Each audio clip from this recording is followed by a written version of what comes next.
niño entre las etapas donde tenemos picos hormonales. Generalmente empieza en la adolescencia, en la juventud temprana, más común en las mujeres y que va siendo progresiva. Ya les dije gran parte, ¿sí? ¿Cuál es la clínica entonces de este lado? Pues hay una hipoacusia progresiva. Hipoacusia progresiva, muy bien. ¿Qué tipo de hipoacusia tenemos? Pues debe ser una hipoacusia conductiva. Conductiva, porque acuérdense que la cadena circular deja de moverse. Entonces, la clave es una hipoacusia progresiva de inicio conductivo. Acuérdense que es una enfermedad en la cual se produce cierta autotoxicidad. Entonces, con el paso del tiempo se va neurosensorializando, ¿sí? Pero la clave para el diagnóstico de estos pacientes son hipoacusias conductivas. ¿Unilaterales o bilaterales? Yo lo vi inicialmente como unilateral. Unilateral. Bueno, la mayoría de los casos es de inicio unilateral, pero la evolución tiende a ser bilateral. Seguramente en un examen van a darles un ejemplo unilateral. ¿Sí? Ahí atrás hay un signo patognomónico. Hay un signo patognomónico, Gustavo. ¿Te acuerdas cuál era? De la autoesclerosis, sí. ¿No es rigidez de la membrana? No. ¿De clínica o de...? Audiométrico. Es la recuperación en el 4, ¿no? Ah, Los no, 4.000 es lo Hz. del... No, No, eso A los 4.000. En los 4.000 es un acercamiento de la vía conductiva con la neurosensorial, ¿sí? Entonces, ¿qué es lo que vamos a ver? Esa muestra de Yo caja, también tengo ¿sí? esas 9, pero no puedo. Son los 4.000. Sí, sabía, me equivoqué en la definición. 4.000, sí. 4.000. No, estoy mal. Puede ser o abarcar O 2.000. entre los 2.000, 2.000, 3.000, 4.000. Te lo pueden poner variable, ¿sí? No se van a confundir, pero al final es en ese rango de frecuencias, ese acercamiento y la recuperación. Se puede parecer al trauma acústico, ¿no? Exactamente, se puede parecer a un inicio de trauma acústico. Diagnóstico, ¿cómo vas a hacer el diagnóstico? Una audiometría tonal te va a decir que tienes hipoacusia y conductiva. Y si no me acuerdo, era la biopsia, era el diagnóstico. El diagnóstico definitivo, pero como no vamos a biopsiar al paciente de inicio, pues la clínica ve su diagnóstico. La audiometría, podemos ver en etapas tempranas datos de la tomografía, pero no es estudio diagnóstico. ¿De acuerdo? Tratamiento, Leisha. Cirugía es como lo más recomendado, o sea, se pone una prótesis donde está la parte, ¿cómo se llama la cirugía? Estapedectomía o estapedoctomía. Pero también se pueden utilizar dispositivos de apoyo si el paciente no quiere. Exactamente. Bien. ¿Ya no se les pasó esto? No. Muy bien. Yo no creo respuesta Doctora, buena. yo tengo una duda. En métodos de imagen, sobre todo para senos paranasales, ¿cuál es el gold standard? ¿La TAC o la resonancia? Tú dime. La TAC porque pregunta el tejido, o sea, la resonancia solo pregunta el tejidos blandos y la TAC pregunta el hueso. Okay. La tomografía. La tomografía es estudio recomendado en una sinusitis de senos paranasales. Si tu paciente tiene una masa o tumor, también tendrás que hacer una resonancia. Sí, porque justamente yo, para motivos del examen, yo igual tenía entendido que la TAC, pero luego me puse a dudar después de entregarlo que con la resonancia puedes ver, distinguir líquidos, distinguir... Aquí la clave es lo que te digan en tu pregunta, la historia clínica. Si es un paciente que está sospechando una rinosinusitis, la tomografía es tu primer paso. Nada, ya. Rinosinusitis, tomografía. Si ya sabes que hay un tumor, pues será TAC y resonancia. ¿Por qué no solo la resonancia? Porque estás hablando de una parte del cuerpo que tiene estructuras óseas y que quieres valorar si hay erosión o no. Y con la resonancia no lo vas a ver. Entonces tendrás que hacer TAC y resonancia. ¿Sí? Contrastada, si es tumoral. Okay. Bueno, vamos a dar un repasito y... ¿quién no está? Bueno, ahí les dan los tips a quienes no vinieron. Ah, no, sí está Arely. Sí, me faltaba contigo el repaso de lo audiométrico. Bien, de todas formas, a quien nos falte, vamos a pasar los tips, ¿sí? Quiero repasar esto porque sí va a venir en el examen los tipos de hipoacusia y los grados, ¿sí? Para que los ubiquen. Me comentaron que tenían todavía dudas en ciertas cosas.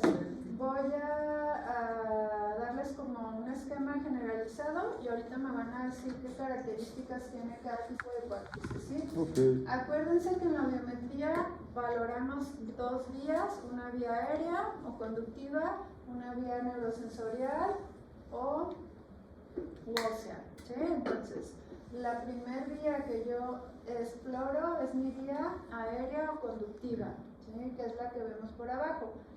Va en círculos o bolitas o como le quieran llamar al lado derecho, y en el lado izquierdo siempre vamos a ver cruces, ¿sí?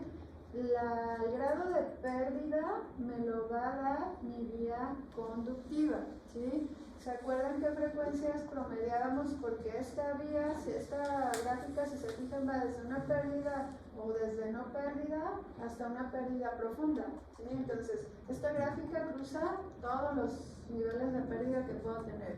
¿Se acuerdan quién me daba el grado de pérdida? 500 mil y 2000. Los medios. ¿Por qué los medios? Porque Son son los más más comunes. comunes. Lo más parecido a A las voces del habla, exactamente. Entonces, yo veo esto, voy a sumar 500, 1000 y 2000. Mi promedio será mi umbral auditivo. Y aquí ya lo voy a localizar. 20, 40 leve, 40, 70 moderada, 70, 90 severa, más de 90 profunda. Va de 20 en 30, 20 en 30. Y la idea es que yo localice este grado de pérdida en esos niveles que acabamos de mencionar, ¿sí? Entonces, esta gráfica, ¿qué grado de pérdida tiene? 30 más 80 más 80. 193. 63.3. Ok, entonces es Moderado. una pérdida moderada. Entonces, en esta gráfica yo tengo una hipoacusia moderada. Moderada. Y en el lado derecho tengo 35, 30 y 20. Es una pérdida leve, ¿sí? Incluso sin sacar la cuenta lo pueden sacar, ¿sí? Entonces, gráficas regulares como esta, pues ya los digo en leve, ¿sí? Eso es el primer paso para yo poder dar o interpretar, hacer la interpretación de una audiometría. Lo siguiente que yo tengo que decir es en dónde está mi problema. Si mi problema es en el oído externo, oído medio, si mi problema es en el oído interno o si mi problema es mixto, ¿sí? Entonces, yo solamente tengo 3 posibilidades de tipos de pérdida, no hay más, porque no me inventan pérdida, ¿sí? ¿Cuándo es conductiva? Esta es una muesca de Cajar, parecido, pero ojo, este paciente, esta gráfica es de un paciente mío y es de una otitis media crónica. A veces simulan, pero esto lo puedo ver también como una autoesclerosis. ¿Sí? Ok, entonces, una pérdida conductiva, ¿qué voy a ver? Voy a ver solo mi vía conductiva fuera de rango, fuera de los 20 decibeles. ¿Se acuerdan cuántas frecuencias necesito para llamar hipoacusia? 3 consecutivas. Entonces, esta gráfica solamente tengo una frecuencia debajo de rango. No puedo decir que la vía neurosensorial tenga pérdida. Entonces, esta es una pérdida conductiva. ¿Sí? ¿Ya no quedan dudas? No. Esta es una pérdida neurosensorial. ¿Por qué es neurosensorial, Arely? Porque Las dos están disminuidas. Y aparte, ¿qué otra característica tiene? Porque esto podría ser mixto también. Pero Porque esto tiene que tener una separación, una neurosensorial. Ok, entonces, la característica ya me lo dijiste. Las dos vías están fuera de rango, pero además las dos vías van de la mano, van juntas. ¿Sí? Entonces, eso es una pérdida neurosensorial. ¿Qué significa? Que el problema radica en el nervio auditivo, en el oído interno. ¿Sí? Es una patología de oído interno. ¿De acuerdo? Y esta pérdida, que es mixta, Bruno, ¿qué características tiene? De como características que tiene una separación por la ¿Cuántas 15 decibeles. frecuencias? 15 decibeles, ¿cuántas? 3. En 3. 3 frecuencias más de 15 decibeles fuera de rango, ¿sí? Las dos vías tienen disminución pero se separan más de 15 decibeles, 3 frecuencias. Es cuando es una mixta. Ejemplos de estas patologías: una otitis media crónica, generalmente, una meningoesclerosis, un paciente con presbiacusia que aparte tiene meningoesclerosis, ¿sí? Son patologías que tienen un predominio neurosensorial, pero además son membranas que no se mueven generalmente bien. Hay una patología también media o externa, incluso un tapón de cerilla pudiera ser. ¿Sí? ¿Todo bien entonces? ¿Ya no se van a confundir en el examen? ¿Dudas? ¿Todo bien? Entonces, para hacer el promedio de la presión, nada más tomas Las medias. medias. La conductiva, la aérea. Quien marca tu grado de pérdida es la aérea, la conductiva. ¿Sí? La de abajo. ¿Por qué nunca va a estar esta vía abajo de esta? No tiene sentido. La neurosensorial. Porque, porque la transmisión del sonido, pues, es mejor a nivel No, porque Si no tienes nervio, ¿cómo vas a tener oído? No, pues O sea, se basa en una forma mecánica primero para que llegue el nervio, pues, o sea, si no vibra el hueso, si no pasa el sonido de alguna manera. Bien, si no hay un procesamiento de sonido con un nervio funcional, aunque yo tenga un mecanismo conductivo saludable, mi cerebro no va a detectar sonido y no voy a interpretarlo como sonido. ¿Sí? Entonces, si yo le paso un sonido a un paciente que no tiene nervio, por ejemplo, pues no hay forma de que llegue el sonido al cerebro. Aunque el oído esté bien. Aunque el oído medio y el oído externo estuvieran bien. ¿Sí? Acuérdense que el transmisor, al final, para llegar a una corteza auditiva, es un nervio funcional. Si su nervio no funciona, pues esto no va a ocurrir. ¿Sí? Pero la conducción sí se puede valorar en pacientes con sordera. ¿La No conducción lo vas ósea? a poder, sí, por ejemplo, los potenciales te pueden dar una medición y te pueden decir que haya una cierta transmisión, pero no puedes valorar la vía nerviosa, o sea, parecerá como anacusia. ¿Cómo pudieras valorar mecánicamente que tu vía conductiva pudiera estar funcional? Desde que exploras tu oído externo, que no tienes tapones de cerilla, que tienes una membrana timpánica. Puedes hacer un timpanograma y valorar que esta membrana se mueva. Puedes hacer un reflejo estapedial y tener reflejo estapedial. Bueno, eso te habla de una funcionalidad oído medio, oído externo. Pero el poder medir el sonido en un paciente no lo vas a poder hacer. O sea, al final no tendrás respuesta y tendrás una anacusia. ¿Dudas?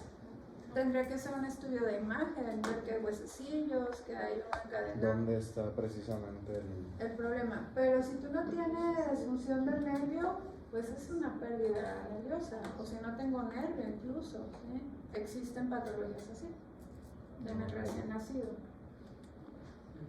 Bien. ¿Ya quedó claro todo con hipoacusia? ¿Con términos y demás? Sí. Sí, muy bien. Puede ser que no les pongan gráficas, ¿sí? Y que les hablen de decibeles, pero ustedes ya están familiarizados con esto, ¿sí? Puede ser que les digan, hay una caída en 2000, 4000 y 8000 Hz hasta los 60 decibeles. Bueno, en su mente ustedes ya van a saber interpretar, es lo que les digo. Por eso hicimos el ejercicio, el hecho de identificar estos términos para que ustedes mentalicen cómo se vería esto.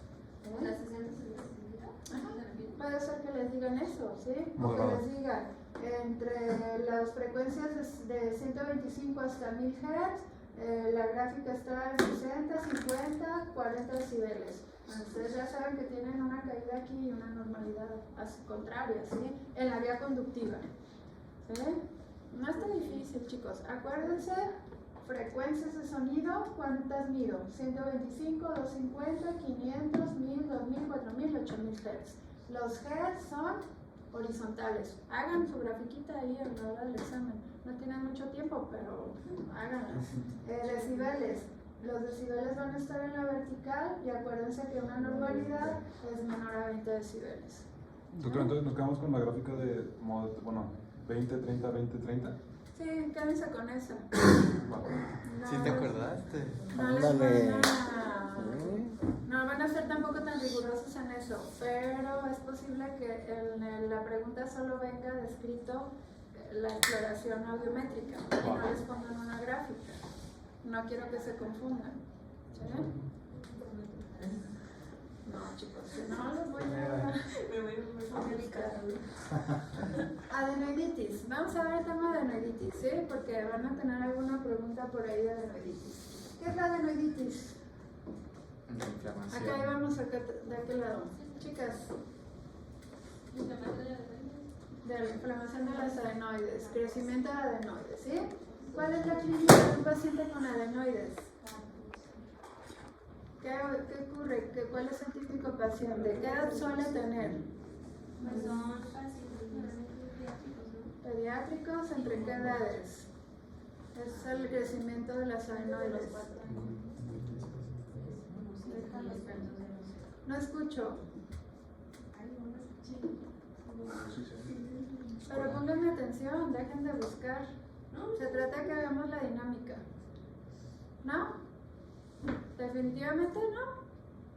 Ok, allá atrás, ¿se acuerdan la edad? ¿Quién sea de las dos? ¿En qué edades predomina el crecimiento adenoideo? El tejido linfoide. ¿Nada? ¿Cuánto? Es como antes de los 4 años. Bueno, el crecimiento adenoideo, el tejido linfoide está entre los 3 y 6 años de edad. Entonces son pacientes pediátricos con crecimiento de adenoides entre esas edades. Vamos a regresar acá. Pónganse las pilas, chicas, ¿eh? Si no, pasas acá adelante. ¿Qué clínica tenemos? ¿Cuál es la típica clínica de este paciente que paciente? se queja de dolor en mandíbula bilateral, un paciente pediátrico. ¿Por qué dolor mandibular? Por la... A ver acá, vamos a pensarlo. Suele mostrar cuadros de enfermedades respiratorias recurrentes. Repetitivas, ¿qué más? La fase de respiración oral, ¿no? Respirador oral. Entonces, ¿qué pasa, Gustavo, con el respirador oral? ¿Qué pasa en la noche? Tiene apnea. Puede tener apneas, pero ¿qué significa que tenga apneas para el familiar, la mamá? ¿Qué te va a decir? La mamá te va a decir, tiene apneas. Se ríe. Que ronca, ¿qué más? Sí. Tiene voz nasal. Ok, ya perdieron su turno. Pónganse las pilas. Bruno, ¿cómo voy a diagnosticar a ese paciente? Clínicamente con la... Clínicamente puede ser. O sea, una y parte- espera, o sea, con la endoscopia... La fase. ¿Cómo es? Nasal, Es un tacto, Bruno. No, es que estoy pensando en el endoscopio nasal. O sea, no sé si- Una endoscopia nasal Qué nos bien puede soy. dar el diagnóstico. ¿Qué otra? Radiografía de cráneo lateral. Una radiografía lateral del cráneo puede ser suficiente para ver la hipertrofia adenoidea. Muy bien. ¿Qué voy a ver a nivel de oído? ¿Qué voy a ver clínicamente? No sé, moco transtimpánico. Moco transtimpánico, ¿por qué? Déjalo, mujer. Bien.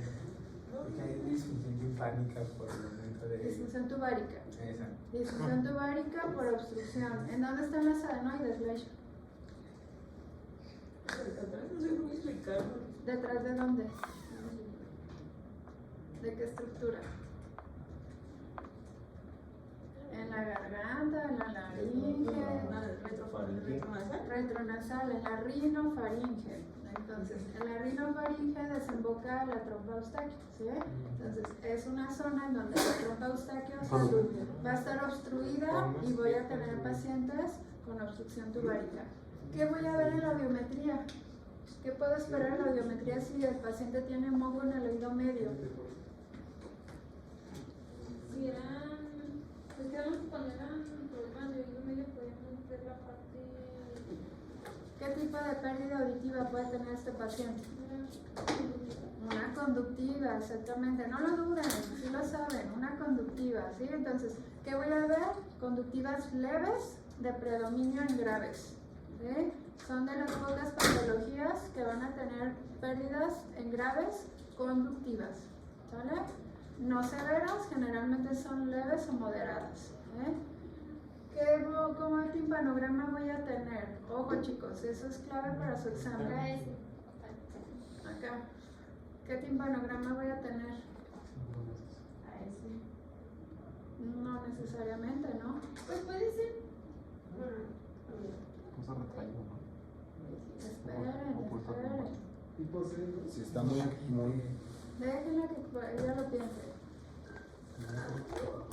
Sí, te estoy preguntando a ti. Vente para acá, para adelante. Es que no me importa que escribas, me importa que entendamos y que hagamos la dinámica, porque les puedo dar el examen entonces y ya. Quiero que aprendan, que hagan la dinámica, que les quede claro, ¿sí? Si no, ¿para qué lo hago? No tiene sentido. ¿Qué timpanograma? ¿Te acuerdas qué timpanogramas tenemos? La clasificación. ¿Qué timpanogramas tenemos? C, ok. ¿Y qué timpanograma crees que va a predominar en un oído que está lleno de moco?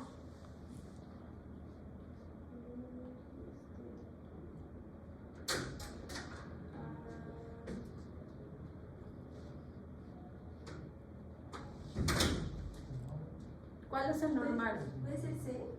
Puede ser un C, pero principalmente hay uno específico en los niños con adenoiditis, con hipoacusia. La curva B, chicos, la línea plana es la que van a ver, ¿sí? también tapado. ¿De acuerdo? ¿Sí? ¿Quedó claro? Sí. Bueno. El tratamiento, ahí atrás, cualquiera de las dos. ¿Se acuerdan cuál es el tratamiento? Retirar las adenoides. Hay grados, hay pacientes que podemos tratarlos cuando las dimensiones de las adenoides no sobrepasan más del 50%, pero si clínicamente no hay respuesta, vemos fases de este tipo, otitis medias de repetición, el tratamiento es quirúrgico, ¿de acuerdo? Había criterios, no creo que se los vayan a preguntar, pero repásenlos, ¿sí? Complicaciones. ¿Qué complicaciones podemos tener si un paciente sigue con otitis medias de repetición, obstrucción nasal? ¿Qué se te ocurre?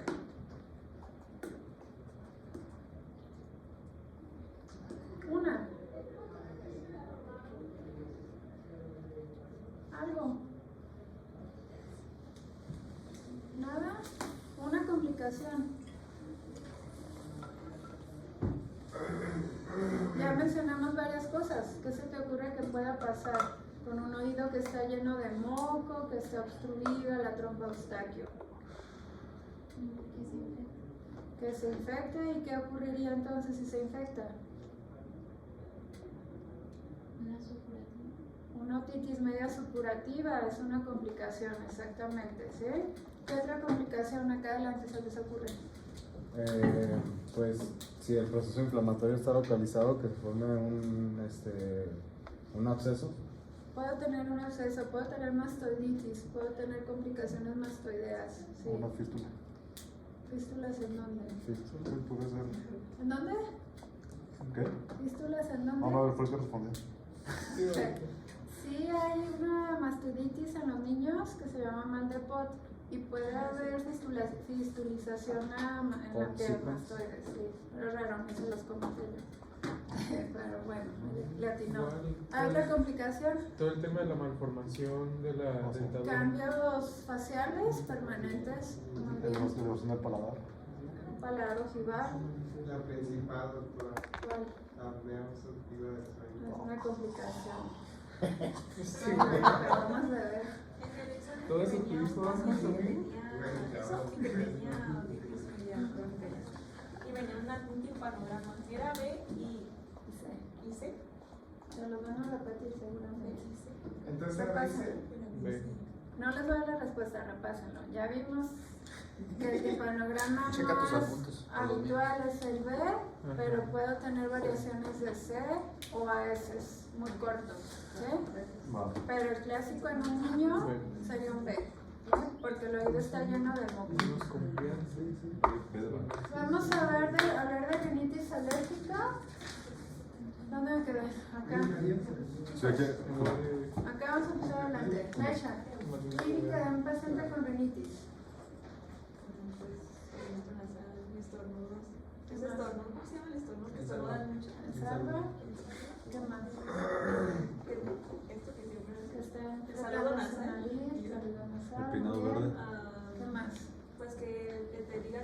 tenga cambio de estación o que tenga, como dice, con congestión, etc. Los que tienen rinitis alérgica suelen tener como, que parece que tienen como gripa, pero no les da ni fiebre ni nada, solamente están con Síntomas nasales más que nada, ¿no? Hay fever. Ok. Dentro de la clínica, ¿se acuerdan de la clasificación del área? Sí, bueno. Recuérdenlo que podemos jugar con esto, que puede ser intermitente o persistente, y que dentro de estas dos puede ser leve o de moderada a grave, ¿sí? Y que va en concordancia con los días, menos de 4 días a la semana o menos 4 semanas será intermitente, más de 4 días a la semana por más de 4 semanas pues será persistente. Síntomas leves, sueño normal, no altera la actividad diaria, escuela, trabajo normales, sin síntomas molestos. ¿Cuándo es moderado o grave? Cuando ya afecta el sueño, actividades, escuela y síntomas molestos. No está difícil, ¿verdad? Se van a acordar. Bien. ¿Cómo voy a diagnosticar a la rinitis alérgica? Pues es clínico su diagnóstico. Te Muy bien. apoyas de otros datos de alergia, no sé, asma. Y por los Ok, carros. bien. ¿Pruebas hay o no Es una pruebas? prueba. Pues como Exposición. tal, ¿no? ¿Cuál? Como tal, ¿no? Bueno, acuérdense que tenemos rinitis alérgicas bien establecidas, en donde, ¿qué es lo que predomina en la rinitis alérgica? Puedo ver eosinófilos elevados, moco, ¿qué más voy a ver? IgE aumentada, puedo hacer pruebas de alergia, sí, pruebas de alergia donde yo detecte a qué es el paciente alérgico. Hablando de rinitis alérgica, la rinitis no alérgica no cumple con esos criterios, pero en realidad un diagnóstico clínico nos puede apoyar, más sí hay pruebas diagnósticas, no solo es clínico, ¿de acuerdo? Tratamiento, Bruno. El zona es la mometasona. Y antihistamínicos. No, acuérdense que les puse una, y no lo puse, pusimos una escalera. ¿Cuál es la primera pausa del tratamiento? Antihistamínicos. Allá atrás, ¿qué sigue después de los antihistamínicos? Ah, bueno, me salté a Carolina. Esteroides nasales, ¿qué más? Otro medicamento que nos ayuda a controlar la alergia.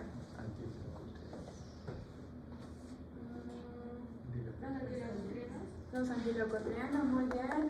Y por último, sí, inmunoterapia, muy bien. Es lo último que haríamos. Entonces, antihistamínicos, los corticoides tópicos, antileucotrienos y la inmunoterapia.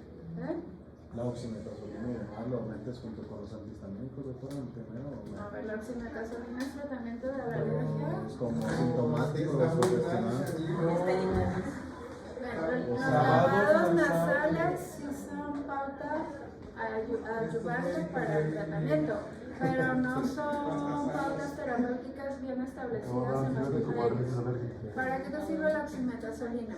Pues como un vasoconstrictor y descongestionante. ¿Y qué hemos dicho de los vasoconstrictores como la Pues que de alguna oximetazolina? manera crónica no ayudan, sino que empeoran, pero pues si lo tienes a la mano. 5 días, ¿no? No lo puedo usar más de 5 días. Y acuérdense que los pacientes con rinitis alérgica no van a tener solo 5 días de síntomas. ¿Y qué ocurre? Empiezan a hacer, aparte de rinitis alérgica, rinitis No medicamentosa. alérgica. Así es. ¿Sale? No les receten afrina a los pacientes con alergia, No Nos voy llegó a ir una a Por una buscarlos. salud, pues. No, que sí, Me voy a acordar de los nombres que voy a decir. si se lo pide, que, ay, puedo tomar Afrin día de ciclo, a tragos, mejor. Necesito hipertenso el paciente. Afrin y crema de almendra. Chicos, viene lo complicado. A ver, La vamos tema a pregunta ver. antes. ¿Para pólipos nasales el tratamiento es? Ok. Cuchillo. El tratamiento es quirúrgico si tú tienes pólipos nasales. El primer tratamiento de inicio, corticoides tópicos. Puede ayudar los lavados, puede ayudar los antihistamínicos, pero el primer paso terapéutico médico, si viene terapéutico médico, será corticoides, esteroides nasales. Si es un tratamiento tratamiento ya invasivo, será quirúrgico. ¿Bien? ¿Sí? Voy a empezar allá para que les toque las fáciles, porque a lo mejor van a decir que empiezo acá y están las difíciles de estas ustedes. ¿Se acuerdan, chicos, que hablábamos de parálisis facial recientemente? ¿Sí? ¿Qué es la parálisis facial? Adelante, cualquiera de las dos. ¿Qué es la parálisis facial? Facilito. Pues es cuando hay una fusión del nervio facial, de tal manera de que la persona tenga una fragilidad donde se ve una deformidad. Una pérdida principalmente motora de la función del facial, ¿sí? ¿Se acuerdan qué funciones tiene el facial? Pues tiene, pues es mixto, ¿no? Entonces, pues tiene la... Aparte de la movilidad, ¿qué otras funciones tiene? Ayudar a las secreciones. Secreciones de la saliva, Lágrimas. de la lágrima, y te falta una función sensitiva. Del gusto, ¿no? Del gusto. No, por cierto. Muy bien. ¿Cuál es la rama que le va a dar el gusto a la lengua? Cuerda del tímpano, recuerden. ¿Sí?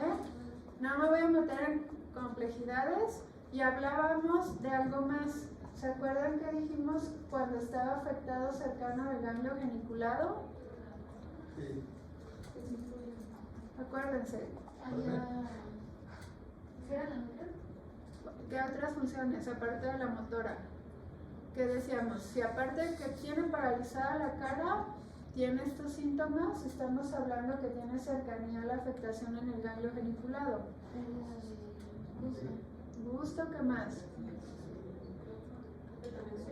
De secreciones, acuérdense de eso, ¿sí? Entonces, no quiero que se aprendan todo el trayecto, pero acuérdense que emerge de la base del cráneo, entra a un trayecto mastoideo, en donde se encuentra el ganglio geniculado y de ahí se ramifica a un nervio petroso superficial mayor, en el que va a influir la secreción de la lágrima. Pero posteriormente desciende y da una rama que es la cuerda del tímpano, y la cuerda del tímpano está encargada de los sabores de los 2 tercios anteriores de la lengua.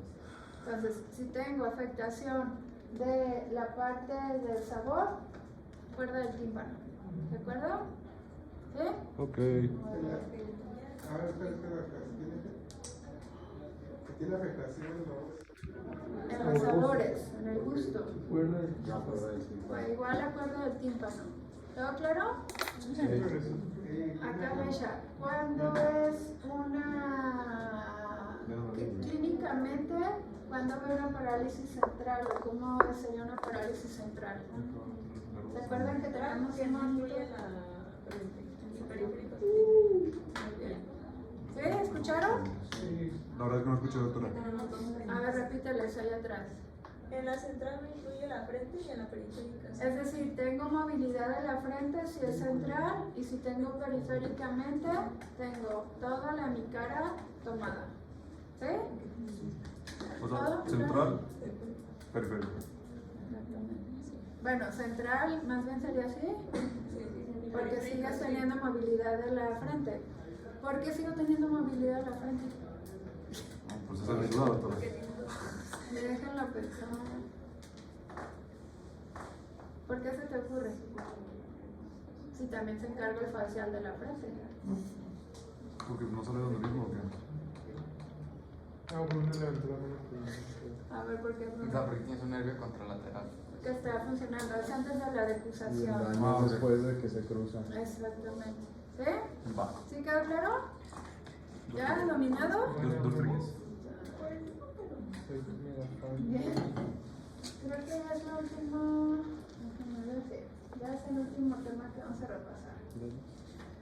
Músculos de la laringe. Bueno, yo no me. En el video los mencionaba, en el videito que vimos, pero fue muy rápido. Dudo que lo vayan a recordar. Músculos que intervienen en la abducción y en la aducción de las cuerdas vocales. Durante la aducción, los cartílagos aritenoides rotan medial a los procesos vocales y se acercan. En esto van a influir los cricoaritenoideos laterales. ¿Sí? Piensen en cricosos. Se lo tienen que aprender. Sí. No hay más cricoaritenoideos laterales. Madre. ¿Sí? Los cartílagos aritenoideos se desplazan medialmente, los músculos aritenoideos transversos y oblicuos pues van a tener un acercamiento.